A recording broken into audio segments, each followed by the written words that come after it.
Panginoong Diyos, banal, makapangyarihan sa lahat na may likha ng langit at lupa.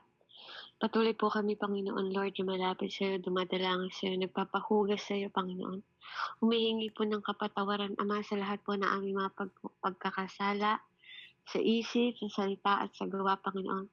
Patawarin mo nga po kami, Panginoon, upang malaya kaming makalapit, Panginoon, sa trono na iyong, Panginoon, kinalalagyan sa mga oras na to.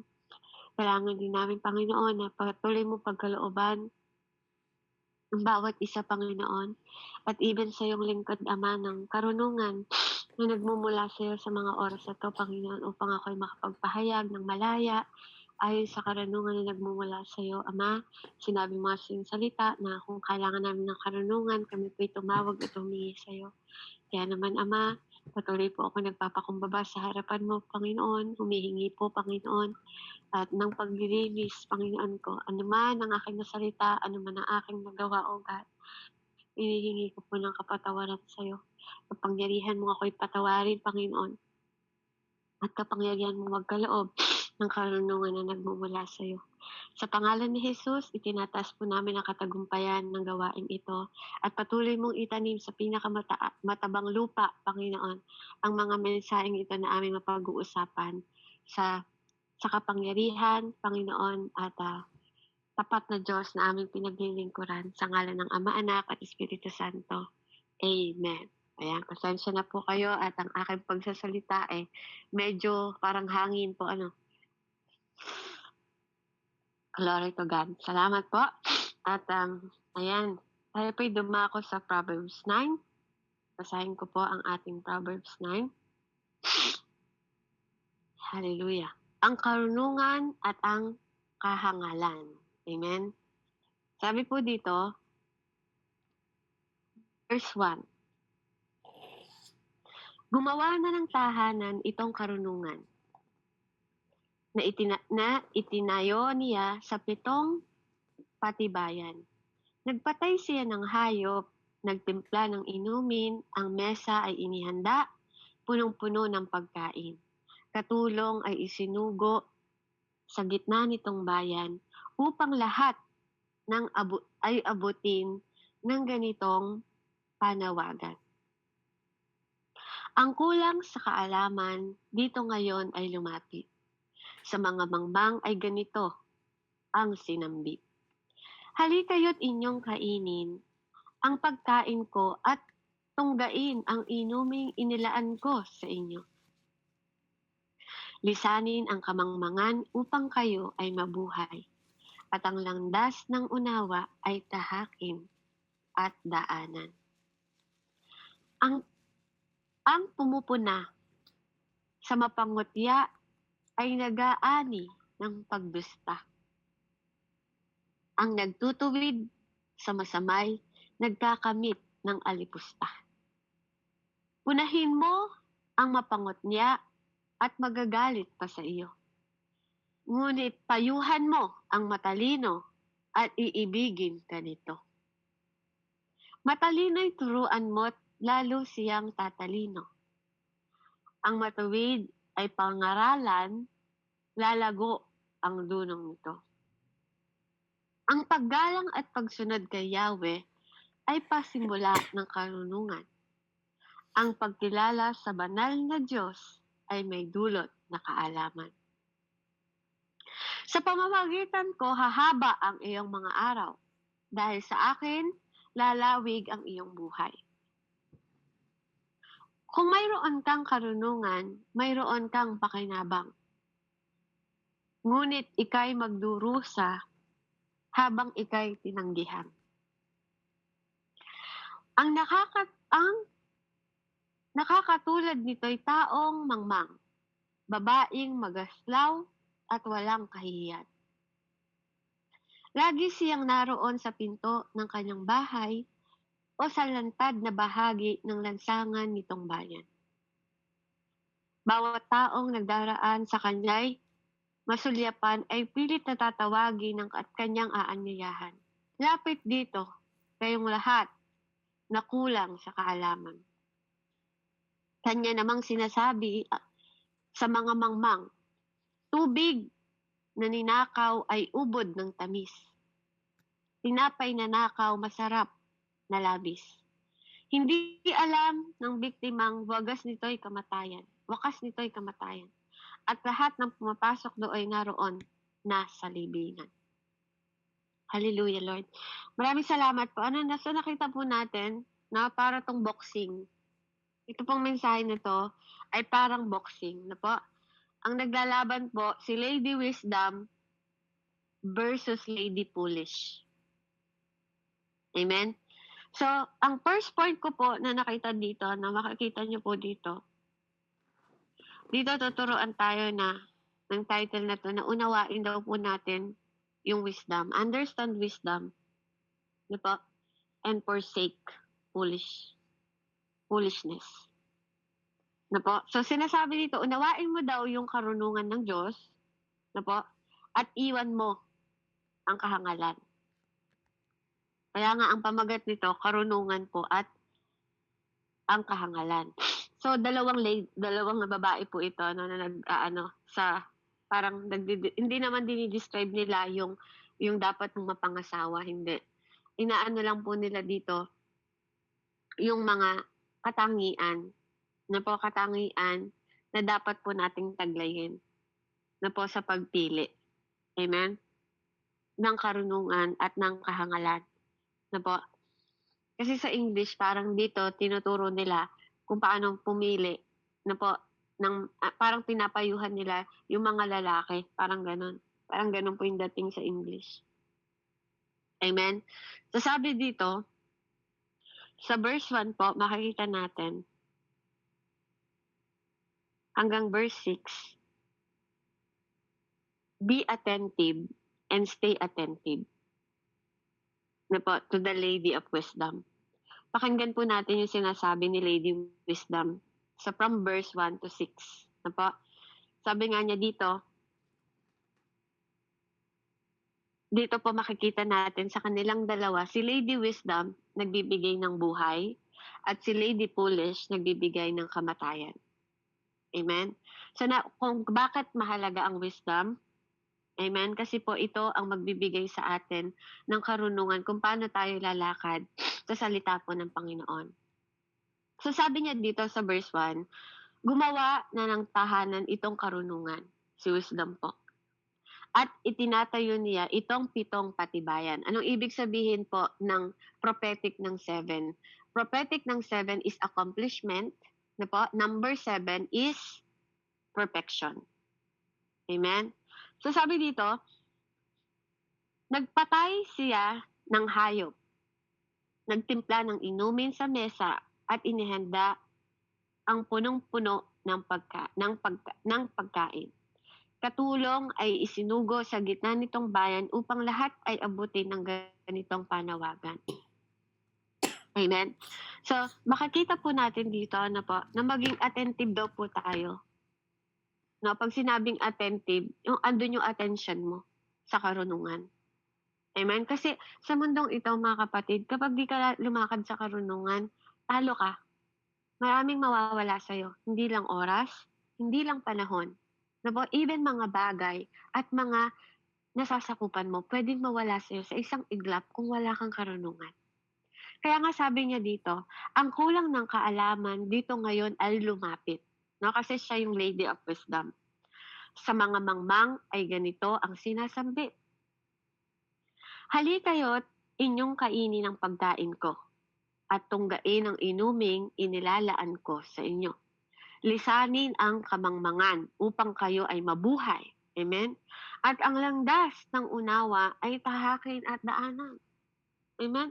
So malinaw po dito, na pag tinahak natin ay kahangalan.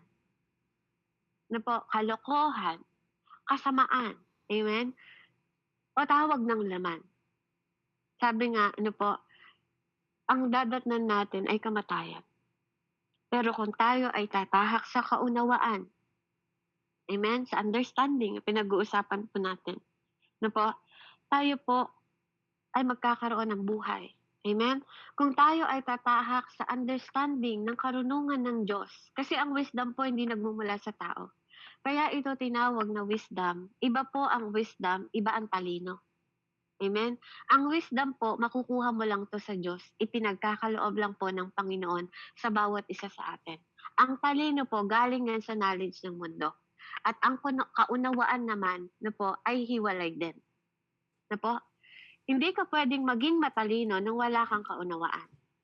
At hindi ka rin puwedeng magkaroon ng wisdom nang wala ka ring kaunawaan. Kasi wala pong pakinabang ang kaunawaan at ang talino, ang wisdom, ang karunungan ng Diyos at ang talino kung wala ka namang kaunawaan. Amen? Kaya nga po hindi rin puwedeng maghiwalay-hiwalay yoon at hindi rin sila puwedeng maging isa. Kasi anong uunawain mo kung wala ka namang wisdom? Ano ding uunawain mo kung wala ka rin namang talino? Amen? So they cannot separate. Kaya nga ito, lagi ko pong inaano to na lagi siyang like a symbol lang yan ng the God the Father, God the Son, and God the Holy Spirit. You cannot separate them. Wisdom, knowledge, and understanding. You cannot separate them. Kailangan silang nagbe-blend sa isa't isa. Amen? At hindi sila pwedeng mapag-isa. Dahil, sabi nga, kung mawawalan ka ng understanding, it is poison. Even you have wisdom, na karunungan na nagmumula sa Diyos, kung hindi mo naman nauunawaan, paano mo gagamitin ang kapangyarihan ng karunungan? Amen? Sa bawat desisyon kung wala kang kaunawaan. Everything is poison. Kahit pa matalino ka. Hindi lahat ng matalino may wisdom. Amen? At hindi lahat ng may wisdom matalino. Amen? Kung wala din kaunawaan. Sa purihin po ang Diyos, kaya sabi niya, lisanin natin ang kamangmangan. Maging matalino tayo sa pagpili kasi sa mundong ito, pag hindi ka naging attentive at nag-stay attentive, mga kapatid, dito po sa mundong ito, habang buhay po tayo dapat attentive sa wisdom. Kasi hanggang kamatayan natin, dapat dala-dala natin ang karunungan ng Diyos. Amen? Na po, sabi po sa 7, ang pumupuna sa mapangutya ay nag-aani ng pagdusta. Ang nagtutuwid sa masama ay nagkakamit ng alipusta. Verse 8, punahin mo ang mapangutya at magagalit pa sa'yo. Ngunit punahin mo ang matalino at iibigin ka nito. Verse 9, matalino'y turuan mo at lalo siyang tatalino. Ang matuwid ay aralan, lalago ng dunong nito. Okay, dito po nakita ko dito, nasa 7, 8, 9, makikita mo dito, be teachable, stay teachable, and invest in those who are teachable. Amen? 7, 8, 9 po, dito tayo sa teachable. Punahin mo mapangutya, amen? Ano po?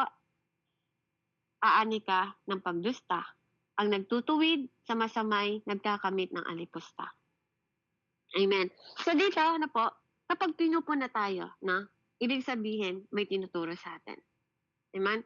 So kaya ang points mo dito, be teachable. Una, magkakasama siya, be teachable, stay teachable, at hanapin mo yung mga tao, na po, doon ka mag-invest sa mga taong teachable. Na po, ako, bilang sa paglakad po, purihin po ang Panginoon, sa paglakad sa Panginoong Jesus, iniwasan ko po talaga yung mga taong hindi marunong turuan. Kapag hindi ka marunong makinig sa akin, syempre po nagtuturo ako, yun po yung kapanawagan sa akin ng Panginoon. Kapag hindi ka nakinig sa akin, hindi kita pagtsatsagaan. Lilipat ako sa ibang tao na marunong makinig. Kasi ano i-invest ko sa taong ang tigas ng ulo? Amen? Lalo na po kapag ina-advise natin sila tapos hindi sila nakikinig. Lalo na especially when the wisdom is come from the Lord. Kasi parang tinatalikuran mo yung inaano sa'yo, yung tinuturo sa'yo. Diba? Parang sabi nga, wag mong itapon yung perlas sa baboy, dudurakan nila. Diba? Wag mo rin itapon sa aso. Amen? Kaya, napakahalaga po no, ng wisdom. Kapag meron kang isang mentor, pastor, diba? O teacher na nagtuturo sa'yo, lalo po about sa wisdom, maging teachable ka. Walang nagiging matalino na hindi nakikinig, na hindi teachable.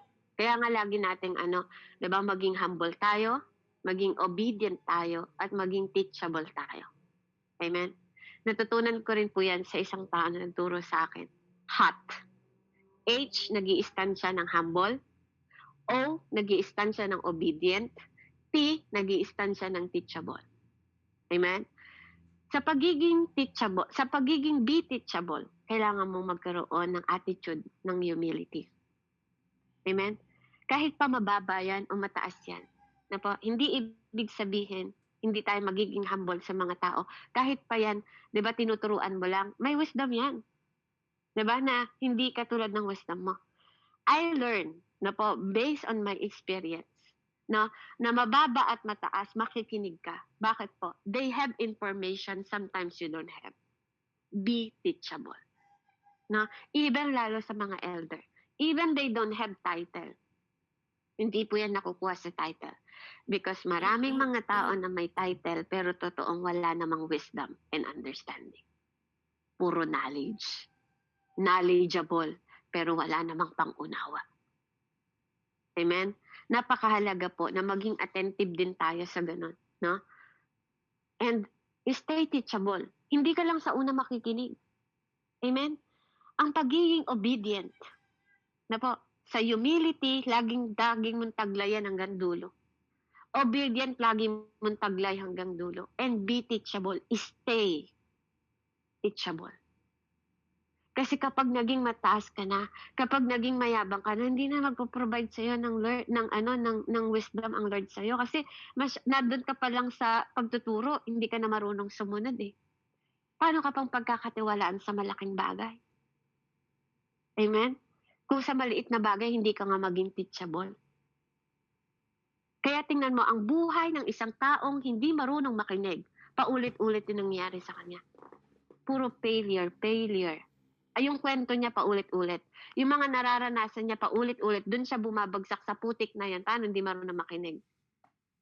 Pag sinabing, huwag ka rin mag-i-invest sa mga taong hindi nakikinig, sa mga taong hindi teachable, sayang yung oras mo. Sayang po. Kasi para mo siyang tinatapon sa baboy. Yung baboy, kahit anong gawin mo sa baboy, paliguan mo yan, punasan mo yan, lagyan mo yan ng pabango, diba? Lagyan mo ng ribbon. Amen? Pag iniwan mo yan, babalik pa rin sa putikan. Kaya nga po ang Panginoon dinescribe yung mga masasamang tao, yung mga hangal na tao sa baboy. Bakit? Yung baboy po ganun. Kahit anong paligo mo, lagi niyang pipiliin yung putik. Kaya yung kwento ng buhay niya paulit-ulit, para sa ruweda, nandun na lang siya. Bakit ako magpo-focus? Halimbawa sa asawa ko, niloloko ako. Bakit ako magpo-focus sa asawa ko? Kung meron akong pwedeng gawin, diba? Na mas kapuri-puri sa Diyos. Amen? Kung manloloko yung asawa ko, hindi ko siya mababago. Diyos lang din na makapagbabago sa kanya. So gagawa ako ng bagay, diba? Mag-iihingi ako ng wisdom sa Lord. Lord, kung ako po, malaya ako na katulad sa Pilipinas po na na hindi masyadong yung buhay, 'di ba? Kung nasa Pilipinas po ako, siguro makikita niyo ako sa labas. Doon po ako nagdadaldal siguro po yung hindi ko sasayangin yung oras ko katulad dati, mga chismosa, ganun. Mga ngaluluwa po ako. Na po kaysa isipin ko yung pagluloko sa akin ng ibang tao, 'di ba? Pagtataga sa likod sa akin, pagchichismis sa akin sa ibang tao, I will invest sa bagay na po, na i-make sure ko na magpo-profit ako sa Diyos. Na po, hindi yung sa niloloko ko na asawa ko, sa lahat ng ginagawa ng tao sa akin, hindi. Ang pupulutin ko doon yung lesson. Lagi kong pupulutin yung advice ng mga tao na magpatuloy ka lang. Diba? Kasi habang inaayos ng Diyos yung mga tao na yon, diba, at least may nai-invest ako. Kaysa mag-focus ako sa problema, diba, doon ako sa promises. Diba, maging matalino ka. Kasi ang problema laging nandyan, maniwala kayo, after a problem ulit. Bakit? Kasi ang Diyos talaga nile-level up ka ng Panginoon. Kasi gusto niyang, di ba, ang halaman, di ba, unti-unti yan. Kapag tinanim ang buto, didiligan. Di ba? Di ba po? Kapag malaki ka na, minsan may mga nabubulok na sanga, anong ginagawa? Babaliin yan. Di ba? Ikakultivate ka ng Panginoon. Amen? Tatanggalin yan para hindi mahawa yung ibang part ng sanga mo. Di ba po? Pag yung kahon ng kamatis, pag may bulat, tatanggalin yun. Di ba? Huwag mo isama yung sarili mo sa mga taong hindi teachable. Amen? Kasi napakalaga po ng karakter. Kapag hindi mo natutunan na makinig, even sa mga elder, na po, tandaan nyo ha, ang mga elder po, may mga trono yan sa kalangitan. Na po, hindi ako nakabasa sa Bible, sa Revelation, na may nakaupong pastor doon. Ang nakita ko nakaupo doon, elder. Nakaharelang ganun daw yung elder. Kung di ako nagkakamali, 24 na elder ang nandun sa Revelation. Amen? Tapos isang elder yung lumapit kay John the Baptist. Diba? Kaya huwag niyong binabaliwala yung mga elder sa church. Amen? Honor them. Yung mga elder na matagal nang naglilingkod sa Diyos, even they don't have title, honor them. Mag-serve ka sa kanila. Bakit? Kasi marami silang experience. Kaysa sa mga bagong pastor. Hindi ko sinasabing huwag kayong mag-serve sa mga bagong pastor. Be wise. Maging matalino lang kayo kasi wag tayong maging klase ng tao na kailangan mo munang danasin bago ka makinig. Ihinto na po natin yung mga ganong klaseng prinsipyo sa buhay. Kasi wisdom teach you how to be wise. Diba? Ang ahas, kinumpara ng Panginoon, sabi niya, maging katulad ka ng ahas at maging kasing amo ka ng kalapati. Amen? Kasi may katangian ng ahas na matalino. Hindi lang puro kasamaan ang titingnan mo. Kasi ang Diyos po, tatandaan ninyo, na po, based on my learning, sa experience ko, sa pagdidig sa salita ng Panginoong Diyos. Si God po, nagtuturo siya by symbol. Symbol po ang tinuturo niya. Amen? Sa pagtuturo niya sa mga parable, bakit siya nagtuturo about farmer? Kasi yun ang symbol. Amen? Diba? Ang Holy Spirit, diba? Isinimbolize na din ang kalapati. Pero hindi naman talaga kalapati ang Holy Spirit. Katulad siya ng kalapati, sabi sa salita. Kasi alam niyo po, si God, pag nagbabasa kayo ng mga verses, lalo na po sa Bible, God is moving by symbol. Katulad ng Numbers. Diba? Matatag na number ang 7 because 7 is prophetic, is perfection. 7 is accomplishment. Diba? Symbol. Amen? Doon po nagaan ang Panginoon sa symbol. Diba? Tingnan mo yung mga binabanggit niya dito sa inumin at pagkain sa lamesa. Diba? Sumisimbolo yun. Yun yung karunungan ng Lord. Hindi siya nagdadirect sa'yo. Diba? Na yung matatamis, diba? Na pulok-pukyutan. Diba? Ibig sabihin nun, sometimes it's salita ng Diyos. Amen? Ibig sabihin nun, talino. Diba? Pag sinabing tubig, pagki-cleanse. Diba? Symbol. Amen? Symbol siya. Kaya tandaan niyo po yan, ang Panginoon talaga, He's working in symbol at saka sa kanyang parable. Amen? Kaya, purihin po ang Panginoon. Be teachable, stay teachable, and invest in those who are teachable. Huwag kang mag-aaksel ng panahon sa mga taong hindi teachable kasi mas marami ka pang maaakay na soul kung hindi ka magpo-focus sa kanila.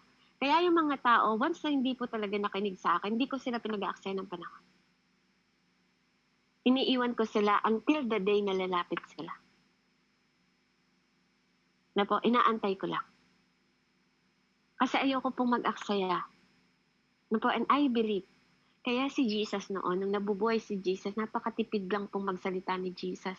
Kapag hindi mahalaga ang pag-uusapan, hindi siya Kaya, tinan niyo po, ako naparusahan ako kasi may mga bagay talaga na minsan kasi, pag sobrang talkative ka na, pinipigilan talaga tayo ng Diyos. Nakagat ko tuloy dila ko. Diba? Iniiwas na tayo sa kasalanan. Diba? Iniiwas na tayo. And pinagpapasalamat ko yun.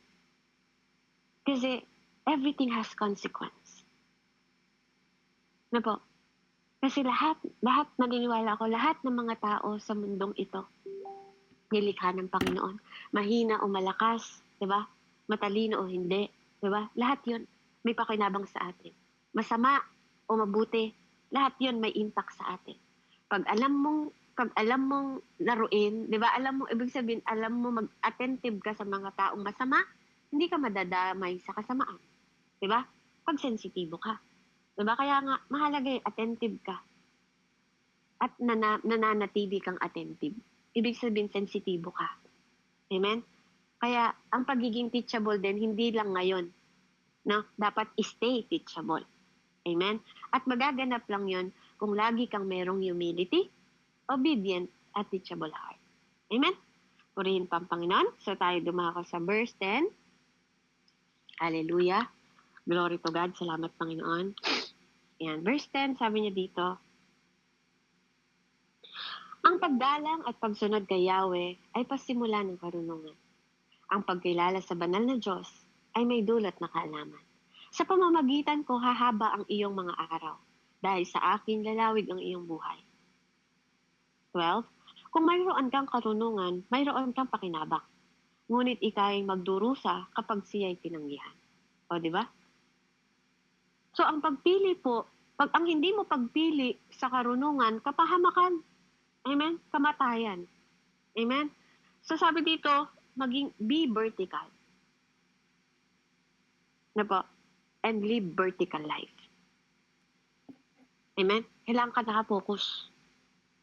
Hindi ka lilikod dito, lilikod doon. Di ba ganon? Ano nga po sa Tagalog ang vertical?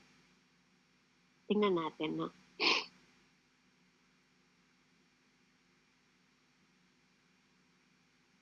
Vertical. Okay, patayo. Amen? Patayo, ibig sabihin, alam mo, live vertical life. Yun naka-certain ka. Alam niyo po yun? Yung nakatayo ka, na alam mo na, hindi ka pagiwang-gewang, hindi ka yung maya-maya nag-iiba ng isip. Kasi alam mo yung tungtungan, alam mo yung foundation mo. Na po, live in the vertical life, isa lang ang daan. Si Jesus lang naman yun eh. Amen? Si Jesus lang yun, kaya dapat yung rock na tinutungtungan mo, sabi nga, matibay na pundasyon. Amen? Doon ka lang nakatayo. Yun lang yung tatayuan mo. Amen? Kailangan, sabi niya doon, ang pagsunod kay Yahweh ay pasimula ng karunungan. Diba? Sabi niya, wisdom, diba? Ang wisdom po, kung gusto mo magkaroon ng wisdom, matatagpuan mo iyon sa takot sa Diyos. Kailangan mo magkaroon ng fear of God, diba? Is wisdom. Kasi pag marunong ka matakot sa Panginoon Diyos, amen, at marunong kang tumayo doon, hindi ka kahit kailan magkakasala. Kasi may takot ka eh. Amen? Kaya napakahalat po na pagkaroon tayo ng vertical life. Hindi naman kasi pwedeng dalawang boses ang pinakikinggan natin. Either makinig ka sa demonyo o makinig ka sa Diyos. Makinig ka sa masama o makinig ka sa mabuti. Amen? Dumaan ka sa maluwang o dumaan ka sa masikip. Everything is a choice. In life, everything is a choice. Kaya maging matalino ka sa pagpili. Amen? Maging mabuting tao. Maging tama.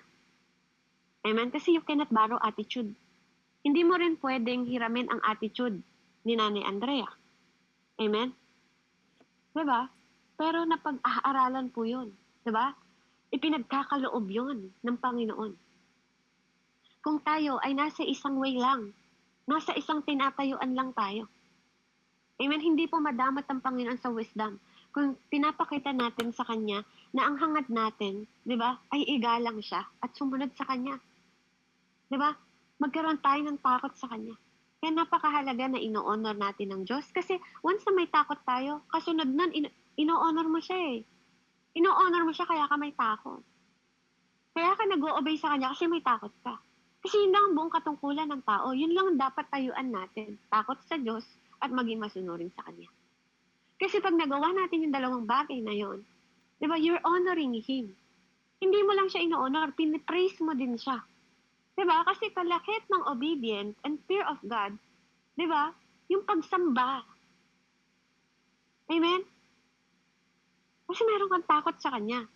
It is the beginning of knowledge. Di ba? Ng wisdom na nagmumula sa Diyos. Kapag may takot ka sa Panginoon. Amen? Kaya napakahalaga po, na makilala natin ang Diyos. Kasi kapag nakilala mo siya ng deeper, ng mas malalim, wala kang ibang hahangarin sa bagay sa mundong ito. Kasi ang Diyos ang magdadagdag nun sa'yo. Amen? Even sa good attitude, di ba po, ang Diyos pa ang magbibigay nun sa'yo. Hindi yun binibigay ng opinion ng ibang tao. Nagiging natural yun sa'yo. Amen? Kasi fruit of the Holy Spirit po, tinataglay yun ng taong may takot sa Diyos. Ng taong sumuko at nag-surrender sa Diyos. Ng taong nakipag-isa sa Diyos. Kaya nga kung ikaw ay namatay na kay Kristo, huwag ka nang pabalik-balik sa libingan mo dati. Yung binabalikan mo pa yung dati mong ugali. Amen? No po? Kasi ang pagtanggap sa Diyos, hindi lang isang araw. Ngayon may takot ka sa Diyos, bukas wala. Amen? Katulad po ng pagiging attentive at sensitibo at pagiging teachable, stay pure in the Lord. Diba? Maging vertical yung buhay mo na naka-stay ka na may takot. Hanggang kamatayan yun. Kung ang obedient hanggang kamatayan, ang humility hanggang kamatayan, pati ang takot sa Diyos hanggang kamatayan. Amen? Kasi napakahalaga po. Pag may takot ka sa Diyos, hindi ka mangungutya ng kapwa mo. Pag may takot ka sa Diyos, diba? Hindi tayo magmamaliit ng tao or hindi tayo maggagasip ng tao. Kasi once na sinisiraan natin ng isang tao, di ba po, murderer na tayo sa harapan ng Diyos. Kung naiintindihan lang natin salita ng Diyos, pag sinisiraan mo yung asawa mo sa mga anak mo, di ba? O pang ibang tao sa anak mo, murderer ka na sa harap ng Diyos, hindi mo alam. Kaya kung wala kang talino, na po, karunungan na nagmumula sa Diyos, araw-araw ka palang murderer, tuwing naggagasip ka, tuwing nakikipagchismisan, pinagchichismisan natin yung ibang tao, nagiging murderer tayo sa harapan ng Panginoon. Kung hindi naman yun nagdudulot ng at the end is ipanalangin natin yung tao na yun. Di ba? Yung totoong concern ka sa tao na yun. Di ba? Iba kasi yung pinagchichismisan mo, yung sinisiraan mo siya, pati sa mga anak mo, sa ibang tao, sinisiraan mo din yung asawa mo. Diba? O ang ibang tao, tinatapakan mo, niyuyurakan mo yung kanilang pagkatao. Bakit, kapatid? Nilikha din sila ng Panginoon. Amen? Kaya nga wala tayong karapatan na tutuldukan natin ng isang tao. Kasi kung hindi nila panahon na tawagin ngayon ng Panginoon, may panahon sila. At hindi ikaw ang makapagsasabi nun. Hindi rin ako ang makapagsasabi nun. Ang Panginoon lang ang nagtatakda. Kaya kung tunay na ikaw ay tinawag ngayon, ikaw ang magpakita ng bunga. Diba? Ikaw ang nakakapakinig ng salita. Ikaw ang magpakita ng magandang halimbawa ng totoong nabubuhay para kay Kristo. Hindi yung pabalik-balik ka sa libingan mo dati, yung dati mong ugali. Because you cannot borrow attitude. Amen? Kasi sabi ng Panginoon, maraming nanonood sa inyo. Maraming sumasaksi sa inyo. Diba? Even ang kalangitan nanonood sa'yo kung anong binibigkas ng mga bibig mo, tuwing walang nakakakita sa'yo, at sa tuwing may nakakarinig sa'yo, at may nakakakita sa'yo. Hindi yung pag nasa church ka, para kang pinitpit na luya, pag nakalabas ka na, wah, grabe, lumaapoy sa anghang ng mga salita, yung mga bibig natin. Don't be hypocrite. Huwag tayo maging hipokrito sa harap ng Diyos. Kasi sabi niya sa Proverbs 15:3, nakikita ko mabuti at masama.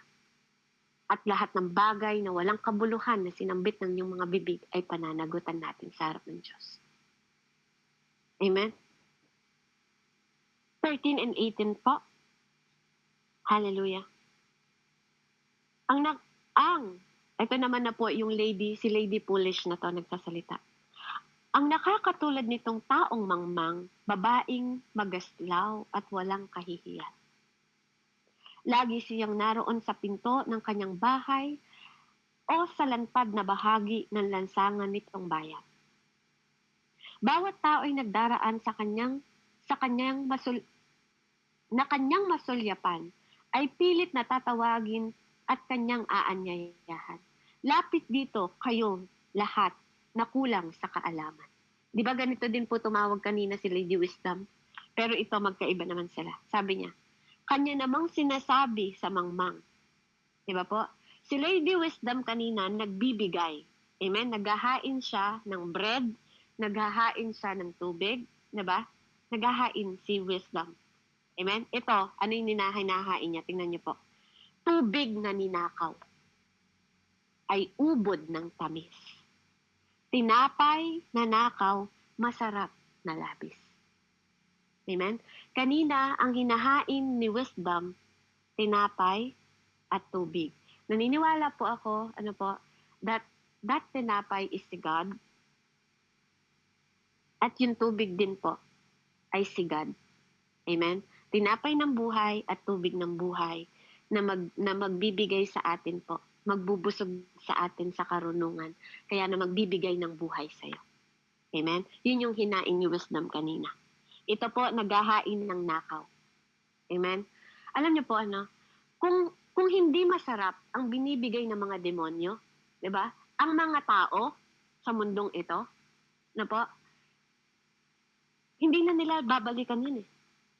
Amen? Pero kasi, tandaan po ninyo, ang binibigay din ng demonyo, pleasure. Amen? Katulad nitong babae na to. Mga nakaw na oras. Diba?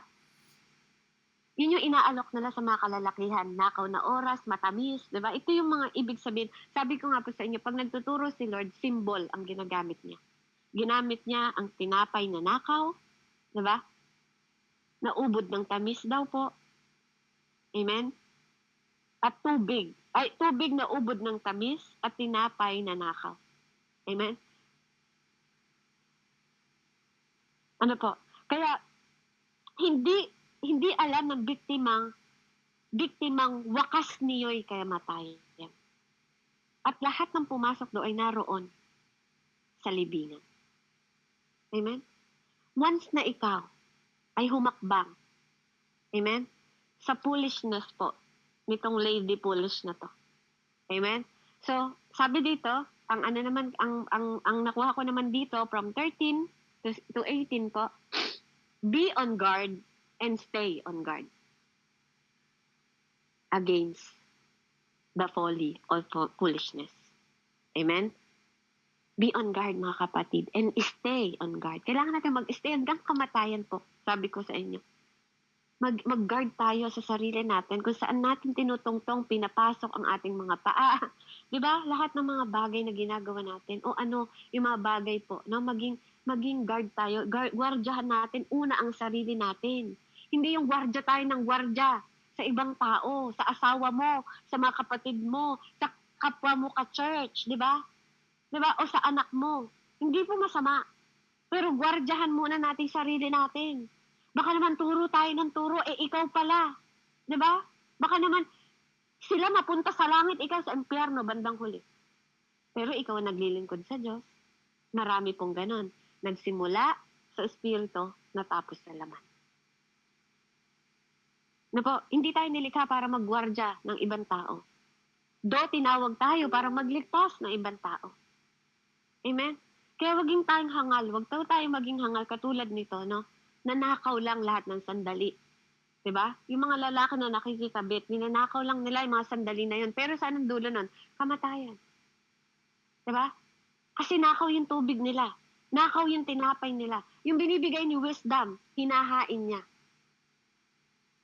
Hinahain niya. Siya mismo ang nag-alay sa altar na magbibigay ng buhay sa'yo at buhay sa akin.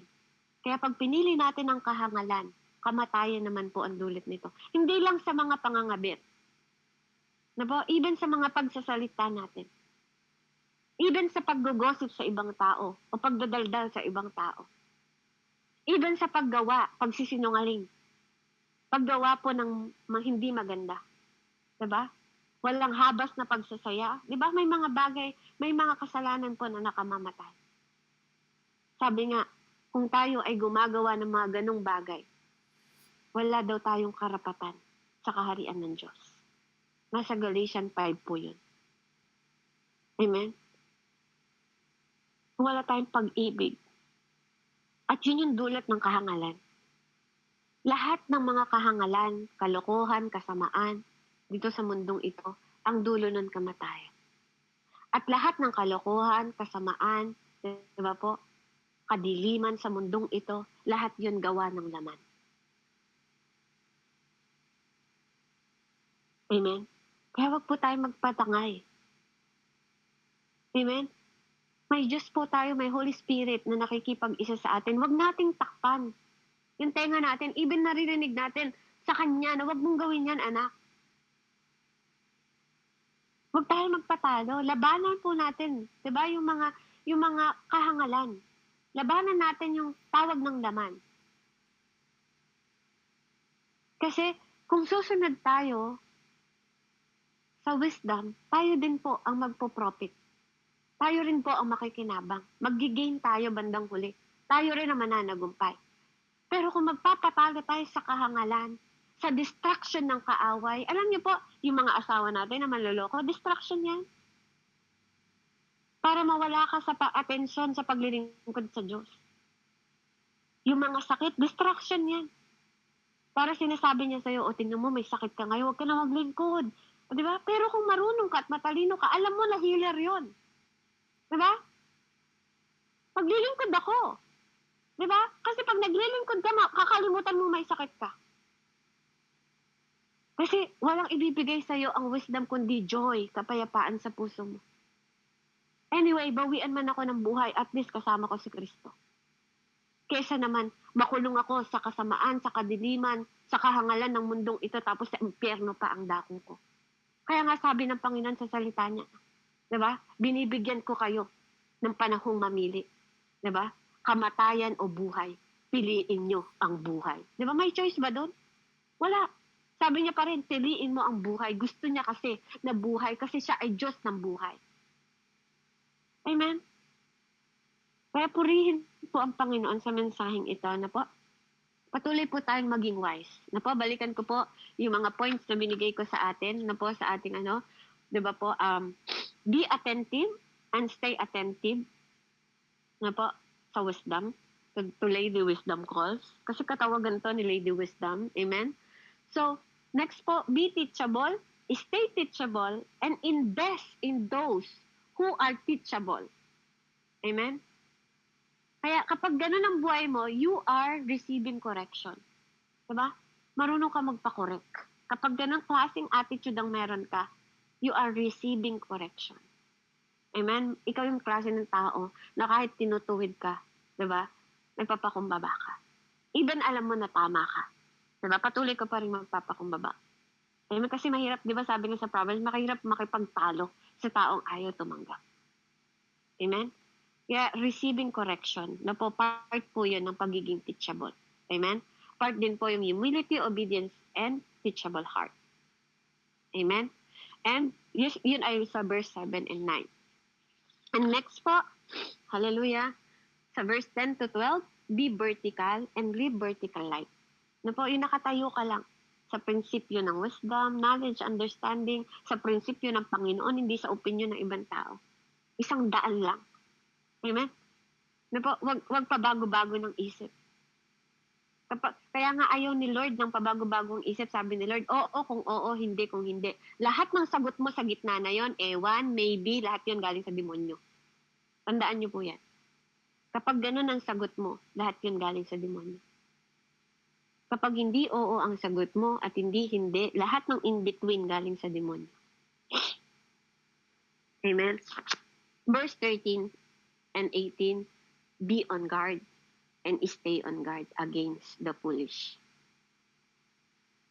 Kasi pag hindi mo ginard ang sarili mo, ang buhay mo, ikaw din mismo ang magpapahamak sa buhay na pinagkatiwala sa'yo. Hindi tayo ginawang robot ng Diyos. Hindi rin niya tayo ginawang gaya-gaya.